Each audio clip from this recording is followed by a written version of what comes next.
بسم الله الرحمن الرحيم. الحمد لله رب العالمين، والصلاة والسلام على خير خلق الله محمد وعلى آله وأصحابه الكرام وتابعيهم بإحسان إلى يوم الدين. ربنا أرنا الحق حقا وارزقنا اتباعه، وأرنا الباطل باطلا وارزقنا اجتنابه. ربنا آتنا في الدنيا حسنة وفي الآخرة حسنة وقنا عذاب النار. بەڕێزان و خۆشەویستانم، بە سەبەب کۆڕۆناوە زەمانێک لە خزمەت دەرسەکانی ئاسایشی ڕۆح پچڕین، دواتر بە شێوازی ئۆنلاین دەستمان پێ کردەوە. ئەمڕۆژ بۆ یەکەم جار لە ناو ڕێکخراوی ژیار هەمان دەرسەکەمان دەست پێ کردەوە ڕۆژانی شەممان. دیارە ئەم کتێبە نایابەی زانای پایەبەرز ئیمامی ئیبن القەیم ڕەزا و ڕەحمەتی خوای لێبێ کە ئێمە لە خزمەتیان کتێبی ئەدداء وەددەواءە، کتێبێکی زۆر بە فائیدەیە کە ئینسانی موسڵمان لە خزمەتیادا ئەنیشێ زۆر چێژێکی تایبەت وەرئەگرێ. ئەم پیاوە گەورە ئەوێ پێمان بڵێت کە دەردی زۆر کوشندە و گەورە هەن، دەردەکان زۆر و فرەن کاتێک کە ئینسان هەر جۆرە گوناهێک ئەکات، جۆرێک لە دەردەکان ڕوویتی ئەکا، چ دەردێکی معنەوی بێ یا دەردێکی مادی. چارەسەر لە ئەم پیاوە گەورە بریتیە لە خوێندنەوەی قورئان و دوعای زۆر و کردەوەی ساڵح کە ئینسان والێ ئەکات بەرەو چاکەکاری و بەرەو جوانکاری بێنێ و ئاسایش بۆ ڕۆحی دروستکە. هەموو ئەو قەلەقی و دوودڵی و ڕاڕایی کە لە ئینسانە دروست ئەبێ هۆکارەکەی تاوانە، هەموو ئارامیەک لە دەرونی ئینسانە کە دروست ئەبێ هۆکارەکەی بریتیە لە جۆرێک لە تاعاتەکان کە ئەم کەسە جێبەجێ کردووە و بەجێ هێناوە. هەر لەم کتێبە ئیمام ئیبن القەیم هات باسی مەعانیەکانی حوب و خۆشەویستی ئەوانەی بۆ کردین، دواتر جۆرەکانی گوناهی بۆ ئێمە باس کرد کە لە شەریک بۆ خوا قەراردان و لە کوشتنی مرۆڤ و لە زینا و لە لیواتە نێربازی یان جوودبوونی مێ بۆ مێ، هەموو جۆرەکانی گوناه لەو بارە باسی کرد و هەموو ئەساسەکەشی ئەگەڕایەوە بۆ ئەو حبەی کە لە دڵی ئینسانە دروست ئەبێت. دواتر بە درێژی ڕایگرتین لەسەر حب. ئەمڕۆ لە خزمەت بەشێکی نوێی کتێبەکە ئەبین کە ئەفەرمێ حب و خۆشەویستی سەرچاوەی هەموو کردەوەیەکە، چ چاکە و چ خراپە. ئەگەر ئینسان کردەوەیکی خراپی کرد، دیارە شتێکی خۆش بۆیە سەری ڕائکێشێ بۆی ئەو کردەوە خراپە جێبەجێکە. کە کردەوەیەکی چاکی کرد، حتمما کردەوە چاکەی شتێک پاڵی پێوە ئەنێ کە ئەم کردەوە چاکە بکات کە بریتیە لە خۆشەویستی. ئەفەرمێ وإذا كان الحب أصل كل عمل من حق وباطل،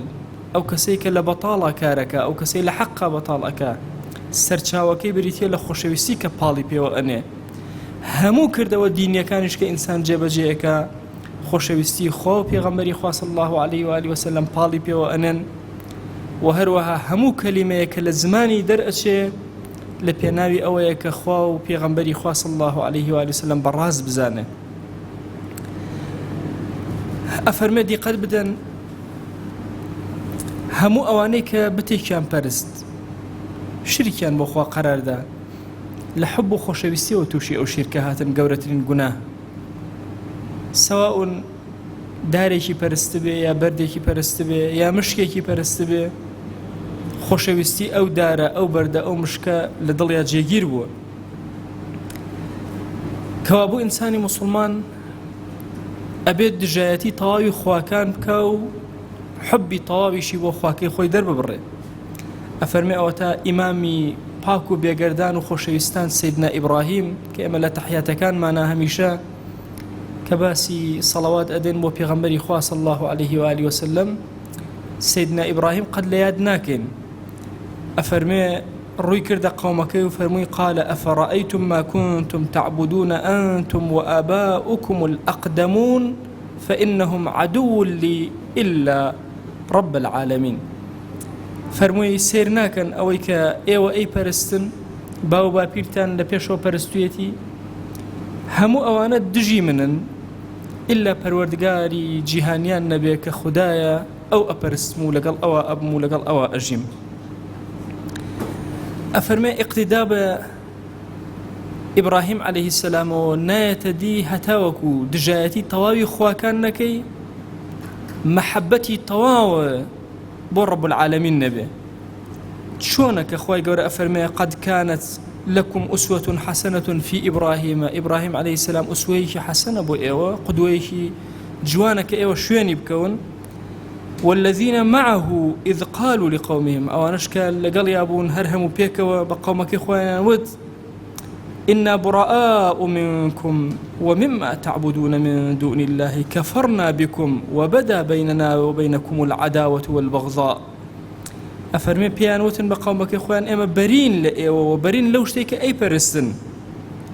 إما كافرين وقناعة ما نيبا ويك إيوة أي برستن، ولا نێوان ئێمە و ئێوەدا دژایەتی دەسی پێ کردووە و ڕخوکینەش دەسی پێ کردووە. حتى تؤمنوا بالله وحده، حتى وەکو ئیمان نەهێنن بەخوایەکی تاک و تەنها و تاقانە، ئێمە لە بەرامبەرتانە عەدا هەڵئەبژێرین. ئێمە بابەتێکمان هەیە لە عەقیدەی ئیسلامی پێوتێ وەلاء و بەڕاء. وەلاء و بەڕاء خۆشەویستی و ڕقلێبوون، يعني ئێمە هەموو شتێکمان لە ئومەتی ئیسلامیە تەصنیف کراوە، تەصنیف تەرتیب کراوە، هەموو شتێکی ئێمە دانراوە، هەمووی بەرنامەی هەیە، کێم خۆش بێ، ڕقم لە کێ بێ، هەر ئەوە نیە تەنها بەرنامەی حوبم هەبێ، بەرنامەی بغزیشم ئەو هەیە. ئایا خودی مرۆڤەکەم ڕقلێ یا کردەوەی مرۆڤەکەم ڕقلێ؟ بۆچی ڕقم لە کافرە؟ هۆکاری ڕقەکەم لە کافر چییە؟ هەموو ئەمانە منزەبیتە بە ئەحکامی شەرعی. و ئێمەی موسڵمان لە هەردوو تەڕەفەکە چۆن وەلاءمان هەیە، خۆشەویستیمان هەیە، بە هەمان شێواز عەدا و ڕقلێبوونیشمان هەیە. طبعا ئیسلام شتێک نییە ناواقعی بێ، واقعی ئینسان پێویستی بە حوب هەیە، پێویستی بە بغضیش هەیە، پێویستی بە خۆشەویستی هەیە، پێویستی بە ڕق هەیە. بەڵام هەردووکی تەصنیفاتەکەی لە شەریعەتی خۆیان زۆر بە جوانی جێبەجێ کراوە و تەرتیب کراوە. بۆیە ئەفەرمێ ئەوتا ئیبراهیم عەلەیهی سەلام بە باوکی خۆی ئازەر بە قەومەکەی فەرمووی ئینەنی بەڕاء مما تعبدون، من بەریم لەوەی کە ئێوە ئەیپەرستن. ئەمە بەشێکی گەورەیە لە وەلاء و بەڕاء. إلا الذي فطرني فإنه سيهدين، إلا أو نبي كمني خلق كردوا كخوايا جل جلاله أو خوي هداية أدا وجعلها كلمة باقية في عقبه لعلهم يرجعون. أم شيك أم عدائي أم بكلميك باقي لا إخوة. وهمو أوانيك بدوى إبراهيم هاتون عليه السلام هرهم يعني أم صفتيان هبوك الرقيان لهمو بتكان بوتوا وخشويسي طوايا بو الله درب الريوة كوابو موالات بو خوا، خۆشەویستی بۆ خوا، بەڕا و ڕقلێبوونەوە لە هەموو شتێ غەیری خودا لە پەرستراوەکان. ئەمە یەکێکە لە صیفاتەکان کە پێغەمبەران وەکو وەرەثە ئەمیان داوێتی بەو ئەوی تر داوێتی بەو تا گەیشتۆتە پێغەمبەری خۆمان عەلەیهی السەڵات وەسەلام. ئەویش بۆ ئێمە هەر هەموو بۆ ئەصحاب و تابعین و تابعی تابعین و ئومەتە تا گەیشتۆتە ئێمە. ئەفەرمێ کەوابوو کەلیمەی لا ئیلاهە ئیلا الله ئەو شەیەکە سەنگی مەحەکە لە نێوان ئێمە و بێ باوەڕانە. ئێمە بۆ یەکەم جار نەفی ئەکەین، ئەڵێن لا ئیلاهە، هیچ پەرستراوێک نییە، ئینجا ئەڵێن ئیلا الله. هەمان ئەو فکرە ئیبراهیمیەیە، معاداتی خۆمان بۆ هەموو ئالیهەکان دەرەبڕین، تەنها خوددا نەبێ جەل جەلالوهو کە پەرستنی بۆ ئەکەین. کەلیمەی تەوحید لا ئیلاهە ئیلا الله ئەو کەلیمەیە کە هەموو ئاسمانەکان و زەوی لەسەر ئەوە وەستاوە و هەموو مەخلوقاتی خوا ئەم کەلیمەیە دووبارە ئەکاتەوە. هەموو میلەتەکان وتاتی میلەتی ئیسلام لەسەر ئەمە دامەزراوە و تەنانەت لە عەذابی قەبر یان لەناو گۆڕا ئەو پرسیارەت لێ ئەکرێ لە ڕۆژی قیامەتە لا ئیلاهە ئیلا الله فریاتەکە هەتا کۆتایی. کەوابوو ئەسڵی عەقیدە و تەوحید و کەلیمەی تەوحید بریتیە لەوەی کە ئەو فاسیلە گەورەیە لە نێوان خۆشەویستیەکان جیا ئەکاتەوە. خۆشەویستیت بۆ کێیە؟ ڕقت لە کێیە؟ طبعا ئێمە زۆر کات وا تەسەورەکەین، یعنی ئازایەتی خۆمانە کە جۆرێکی هیدایەتمان وەرگرتووە. تەسەورکەن لەم ڕۆژانە دۆستێکم ئەوی برایەکم ڕۆشتووە، ئەو کەسەی بینیوە کە تەسمیمی تیۆتا ئەکا، ئەو شەریکەی تیۆتا تەسمیم ئەکا، ئەو هەموو تەسمیماتە لە جیانە ئەو کردوێتی، ئەی پیاەکی بە عومرە ئەو کە بینیوێتی زۆر و توێتی من زۆر سرم سوڕەمێنێ لە قابلیەتی تۆ شتێک دروستکەی هەتا ئێستا منافیسی نەبێت لە جیهانە ئەوەندە بەهێز و ئەو تۆ پیاوێکی زۆر عاقڵ و تۆ زۆر زیرەکی و توێتی هیچی بەدەست من نییە هەمووی بەرەکەتە ئەو سەرم سوڵ بەرەکەتی چییە ئیسێمە بەتێکی داناوە لە نووسینەکەی خۆی ئاڵێ هەر هەمووی بەرەکەتی ئەوەی پێم ئەبەخشێگە نامن ساحەبی هیچ نی تەسەوور کە یعنی تۆ مهندسی شەریکەیەکی زۆر عملاقی جیهانی بی ئەو هەموو ئیبداعاتت هەبێ پێ دوا بێ بەردێک ئەمە پێ عەتا کردی ئەم بەرەکەتەی داوە بە تۆ بێمە وا تەسەوور نەکەین خۆمان خاوەنی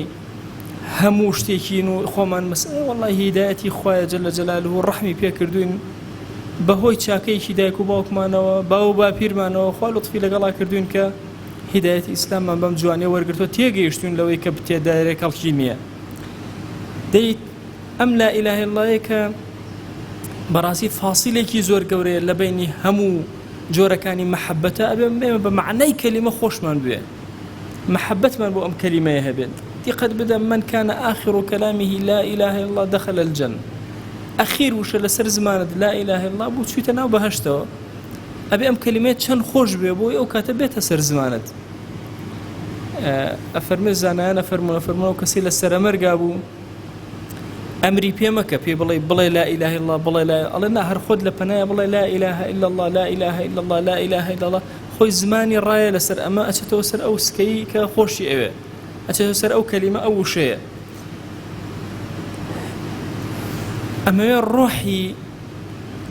وكو ابن القيم رضي الله رحمة الله فرمي الروحي كلمة توحيد باسين كلمة توحيد بلتين لا إله إلا الله الروح كيت شيا سر أم كلمة شيا أفرمي يعني من خواب تاكو تنها أزانم لها مشتكى لخوشويستيما أو تاكو تنها بقور زاينا بس أو لترسانم بس لخدا الرجاء ودوام تنها لوا بشتم تنها بوا قرانوم بولاي أوا همو أوي كأموي خوشم أوي لبيناوي أوا خوشم أوي همو أوي كالرقم لي أبيتو لبيناوي أوا الرقم لي أبيتو دي أفرمي كسيك أبم شوازة لما معنا جوانتي يشتبه نابي بشت بغيري خواب بستي نابي لغيري خواب ترسي نابي إطاعي غيري خواب جل جلاله بكا تنانت سجدكي أبي تنها سجد ببو خواب جل جلاله إما وشي لا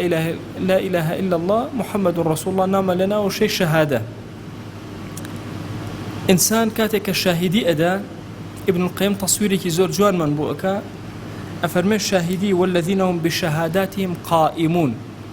فيقول القرآن باسك والذين هم بشهاداتهم قائمون قيام شيء قيام لزمان عربية قيام يعني هستان يعني بمكاره هالأسن شون بمكاره هالأسن يعني قيام ما بسكت شيء طبعا حتى لنيجش يقيمون الصلاة باسي قيامك يعني نيجر راء أقرن ليرج باسي شهادة باسي شيئك والذين هم بشهاداتهم قائمون ببيون ببيون ما بس يعني ببيون الشهادة بين لا ما بس أويك شاتمان لكل نكينوا شاتمان رابقرين كأنما اشتيك بيسي براقرتنو وستان هيا بيوستين الراي بقرا أفرمي جاري وهي إنسان شاهدكي لدرونا لدلا لظاهرة لهمويا هيا أفرمي أم شاهديكي طواو ببيو راجيري كردو جاري وهي شاهدكي نخوش جاري وهي مردوه شاهدكيش أداب والله شاهدكي مردو أفرمي جاري وهي خوتوه أقايل أخويني شاهدكي أداب أفرمي كام شهادة للاي خوا قبولة ورجراوة بكاملي أو شهاديك وإنسان بدلو روح وجستا أرهمي أم هاوار ناخي هالأصيب ولا إله إلا الله أم شهادتي أداء أفرمي أم لمكاتا شهادكي قيامي هي ولبرخاتي خوا راي قرتوا بالطوائب بمعنى كلمة لفرمايشي صحيحة هاتوا أفرمي من كلمة أزانم لا يقولها عبد عند الموت إلا وجدت روحه لها روحا سيري أم فرمايشتك يقوش أزانم بيغمجان صلى الله عليه وآله وسلم أفرمي هاركز لسر مرقى أم شيء بلي إلا الروحكي الروحي أكيوتناو يعني الروحي إيه بل الروحي إيه يعني كأنما أمكسك مرت ڕۆحەکەی کە ئەنەما ڕۆحێکی تری بە بەرە کرایەوە ئەو کەوتەوە جوڵە ژیانێکی نوێ یەکسەر دەسی پێک ئەفەرمێ إلا وجدت روحه لها روحة إلا روحكي جاري اكترها بسم الله دس بأكاته كوابو فحياة هذه الروح بحياة هذه الكلمة فيها جياني الروح لقال أموشي چەند کەسێ بە پێوە ئەڕوا خاوەنی ئەم وشەیە نییە ڕۆحی مردووە چەند کەسێ ئێمە زۆر گرنگی پێ نادەین بەڵام ڕۆحی زۆر زیندووە ئەفەرمێت چۆن بەدەن ڕۆح ئەیجوڵێنێ ڕۆحیش وشەی لا ئیلاهە ئیلڵا ئەیجوڵێنێ دەی هەر کەسێک کە بمرێ لەسەر ئەم کەلیمەیە وەڵاهی لە بەهەشتایە هەتاوەکو ئەو کاتێ بە حوزوری خوا جەل جەلالوه لە ڕۆژی قیامەتە ئەگاتەوە کە ئەنەما ڕۆحەکەی ڕۆحی تایە أفرمي وأما من خاف مقام ربه ونهى النفس عن الهوى فإن الجنة هي المأوى أو كسيك أترسل مقامي خوا نفسي خوي أقرته ولا هوا وآرز وكان بالتأكيدي بهش جيجي أو مأواي ڕۆژی لقا بەخوا کاتێککە ئەگاتەوە بەهشت مەوای ئەوە ئەو کاتێککە ڕۆحی دەرئەچێ بەهشت مەوای ئەوە دەی کەوابوو بەهشتێکی ترمان هەیە ئێمە لە دنیا پێوتێ جەنەت المەعریفە فەلسەفەیەکی هەیە ئیمام ابن القەیم ڕەزا و ڕەحمەتی خوای لێبێ ئەفەرمێن لە دنیایە خوا بەهشتێکی هەیە هەر کەس لێرە چووە ئەو بەهشتە چێتە بەهشتی ئەولا هەرچ کەس نەچووە ئەو بەهشتە بەهشتی ئەولاش نابین ئەو بەهشتی معریفەتی خوا و ناسینی خوا و تێکەڵبوون لەگەڵ خودایە جەل جەلالوه ئەگەر لێرە دەست کەوت دڵنیا بە بەهشتی ئەولا دەست دەکرد لێرە ئەم بەهشتە دەست نەکەوت ئەم چێژ و لەزەتە دووەرنەگرت لە نوێژەکە لە بەردەم خوایە هەستە بە چێژ و لەزەت نەکرد لە ڕۆژوتە هەستە بە چێژ نەکرد لە دوعاکانە دەسە بەرز کردەوە هەستە بە چێژ نەکرد ئەگەر نەچوویتە ناو مەلەکوتی ئیلاهیەوە لێرە داخڵ بە بەهشت نەبووی لەوێش داخڵ بە بەهشت نابی ئەم فەلسەفەیەکی زۆر گەورەیە ئەفەرمێ من عمل صالحا من ذكر أو أنثى وهو مؤمن فلنحيينه حياة طيبة أو كسيك لنيرو ميكردويك صالح جيبجيئك خواجانا فرمي إما جيانيك زور خوشي بي عطاك جياني معرفتي بي أوتر جياني ناسيني خوا بشي عرفانيت أما قرنجيكيتي إنساني مسلمان ك تێکەڵبوو لەگەڵ بەشی عرفانیەتە ئەبێ خوای خۆی هەموو لەحظەیە زیاتر بناسی والله ئینسان لە بەردەم هەر شتێکی ڕەب العالەمینە ئەوەستێ دڵی سوژدە ئەبا یەکسەر هیچ چاری نییە بە ئیبن تەیمیان و جارە گوتیان دڵ لە دنیا سوژدە ئەبا فەرمی بەڵێ بەس یەک جار یان چۆن تیاخە سەر بەرز ناکاتەوە جارێکی تر ئەوە نەچێژ وەرەگرێ ئەوە ئینسان جاری وا هەیە ئەوەستێ لە بەردەم خۆیە وەفی ئەنفوسیکم ئەفەلا تبصرون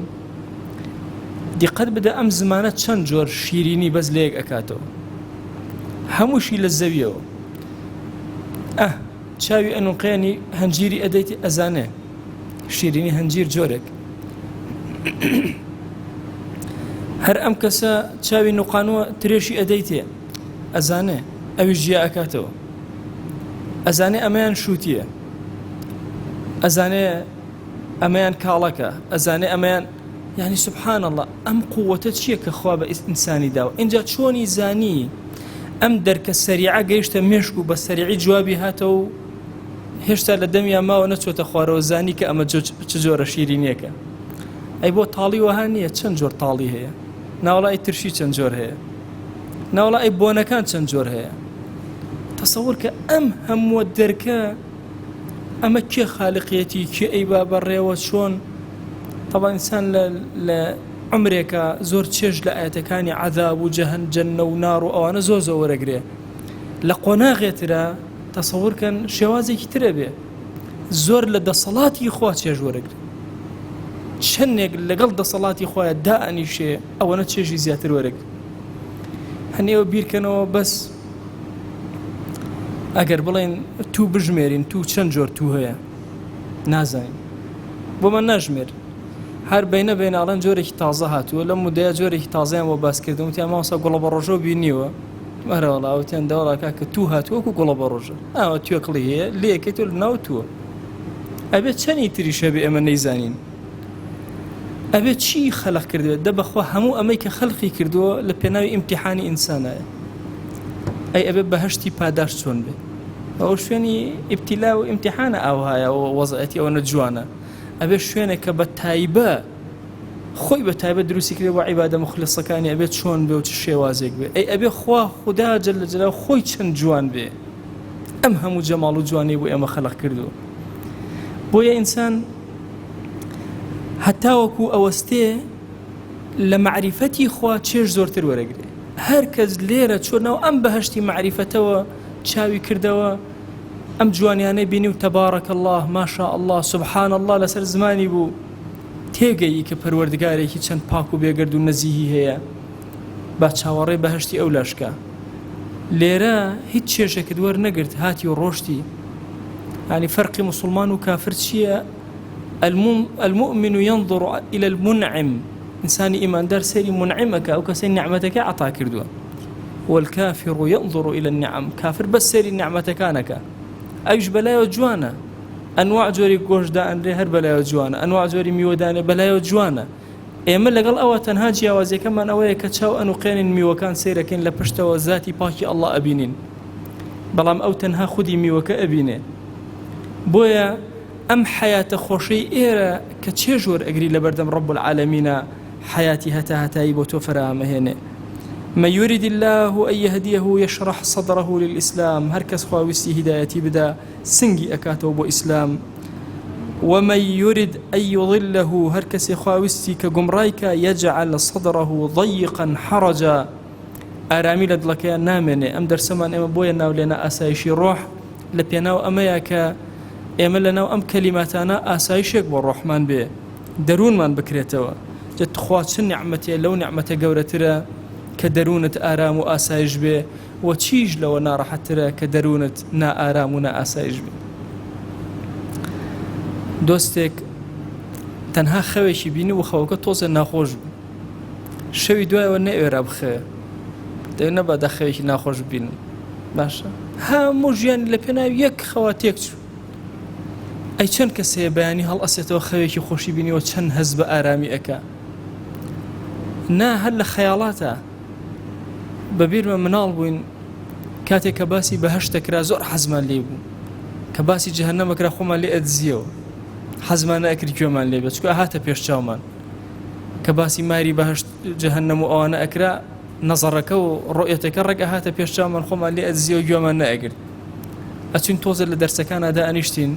سێرمان بزانین باسەکە باسی چی ئەگەر باسی بەهەشت بووە کە باسی میوەکانە کرا ئێمە مناڵ بووین میوەکانە هاتە پێش چاومان بە جوانی و جەماڵ بەڵام تەسەوور کە لە خەیاڵێکە تۆ ئاسوودەیت هەمووی تێکەچی لە کەوتنێکی زۆر بەسیتە ئاسوودەیت تێکەچی جاری وا هەیە بە شتێکی زۆر لاواز تۆ تاقیکردنەوەیکی زۆر گەورە ئەکرێی جاری وا هەیە نیعمەتێکی زۆر سادە لە دەستە دەرئەچێ هەتا ئەو ڕۆژێ ئەمری ئەگری بە دوای ئەو نیعمەتە هەموو نیعمەتەکانی ترە لێ ئاڵۆزە بن کە ئینسانی موسڵمان تەبەن ئەم سیفەتانەی نییە